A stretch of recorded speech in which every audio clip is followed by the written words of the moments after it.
Bonjour. En mathématiques, on rencontre très souvent des propositions du type quel que soit x élément de E, P de x.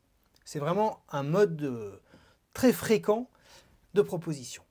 Donc j'ai appelé R cette proposition, et il y a deux cas bien différents qu'il faut bien distinguer. Soit on cherche à démontrer R. D'accord? Donc ça veut dire qu'on va prendre un x quelconque dans E et il faut montrer qu'il vérifie P de x. Ou alors, R est une hypothèse.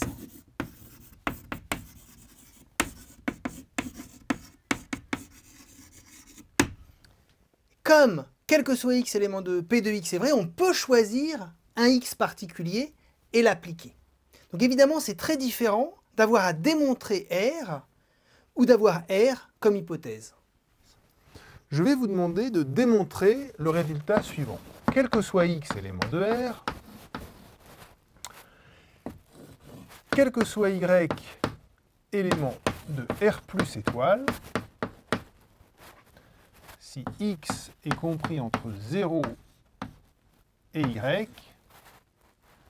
donc, ça entraîne que x égale 0. Donc, cette proposition-là, je vais la noter Q, et celle-là, je vais la noter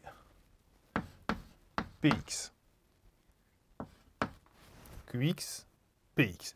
Est-ce que vous... Et donc, cette proposition-là, je l'appelle S. Pourriez-vous démontrer la proposition S? Pour démontrer S, je dois démontrer que quel que soit x élément de R, P de x. Il faut que je démontre un résultat donc qui est vrai pour n'importe quel x élément de R. Et donc, je vais me fixer un x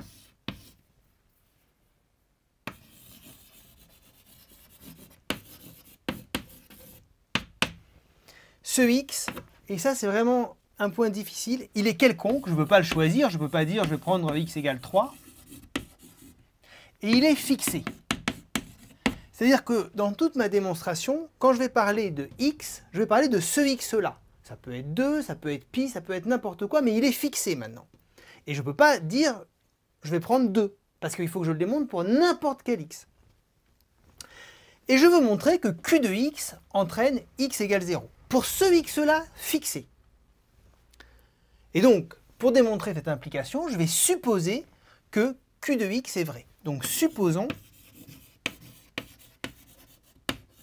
que q de x, et vous voyez c'est le même x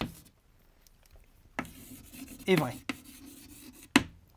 Et donc, quel que soit y élément de R plus étoile, x est positif et x est plus petit que y. Maintenant, ça c'est une proposition qui est vraie. Je suppose que cette proposition est vraie, puisque ce que je veux montrer, c'est que si celle-là est vraie, ça implique que celle-là est vraie. Mais maintenant, vous voyez que, comme cette proposition-là, elle est vraie pour n'importe quel y, x ici, ce x-là, il est fixé, hein, c'est toujours le même x. Comme c'est vrai pour quel que soit y, je vais pouvoir poser y en fonction de x. Et donc, bien, ici, y il appartient à R plus étoile, donc il y a un petit peu deux cas. Il y a le cas où x égale 0, et le cas où x, il est... Donc x, je sais qu'il est positif, puisque ça c'est vrai, hein, mais il y a le cas où x est nul. Donc si x est strictement positif, toujours mon x rouge, si x est strictement positif, alors ça doit être vrai. Ça doit être vrai pour n'importe quel y, en particulier pour y égale x sur 2.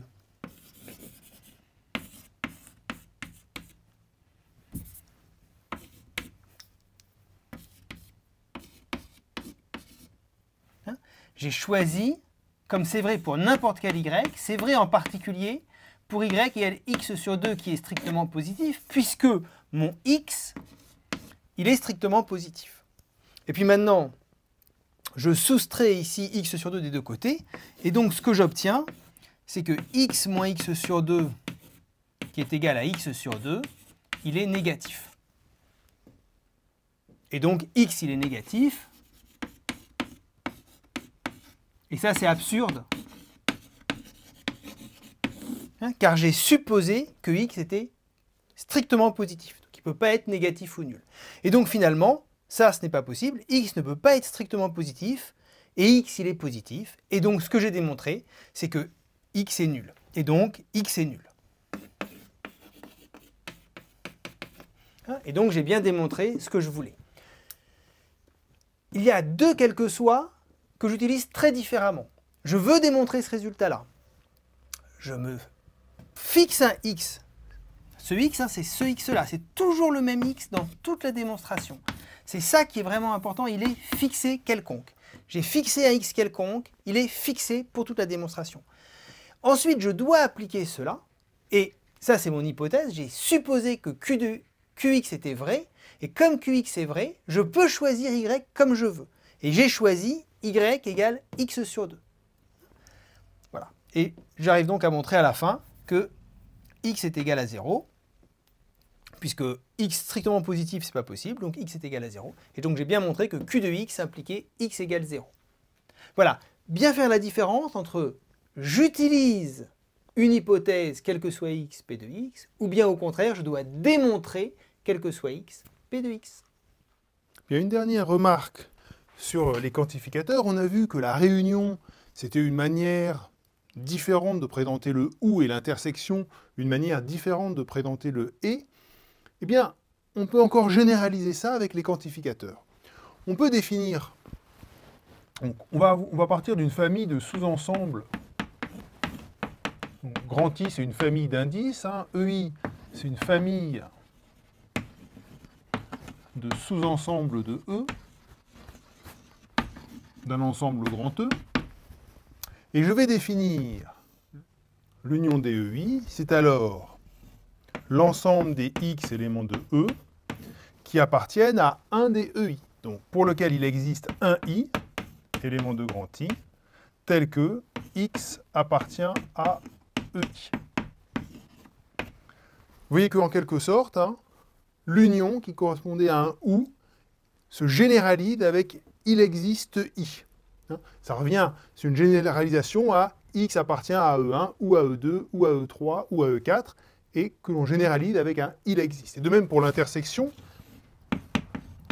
de tous les EI, ça va être l'ensemble des X éléments de E tel que, quel que soit I élément de I, X appartient à EI.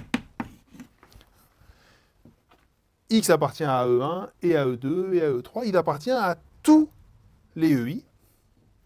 Et donc, pour n'importe quel I élément de grand I, X appartient à EI. Ça vous donne l'intersection des EI. Et donc, ça généralise le E.